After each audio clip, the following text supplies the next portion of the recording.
Lotus Janata న్యూస్కి స్వాగతం. నేను మీ అప్పల కామేష్. అనకాపల్లి పట్టణంలో లక్ష్మీదేవిపేటలో శ్రీ శ్రీ శ్రీ కనకదుర్గ అమ్మవారి ఆలయంలో అమ్మవారు శ్రీ అన్నపూర్ణాదేవిగా దర్శన భాగ్యం భక్తులకి ఇచ్చారు. భిక్షాం దేహి కృపావలంబనకరి మాతా అన్నపూర్ణేశ్వరి అని ప్రార్థిస్తూ ఈ రోజున ఆది పరాశక్తిని శ్రీ అన్నపూర్ణాదేవిగా అలంకరించి భక్తులకు దర్శన భాగ్యం కల్పిస్తారు. అన్నం పరబ్రహ్మస్వరూపం, సాక్షాత్తు అన్నపూర్ణాదేవి కటాక్షం. ఆ పరమాత్మే ఆది భిక్షువుగా భిక్షను స్వీకరించినట్లుగా మనకు అనేక పురాణ గాథలు తెలియజేస్తున్నాయి.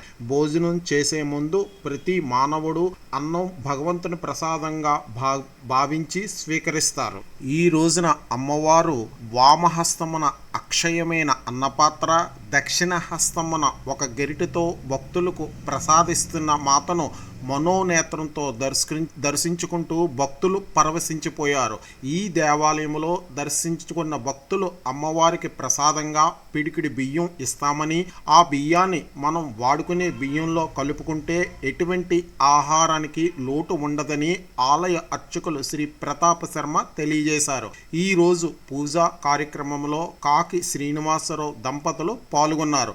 మరియు ఆలయ నిర్వాహకులు, డైరెక్టర్లు, భక్తులు, మహిళలు పెద్ద ఎత్తున పాల్గొన్నారు.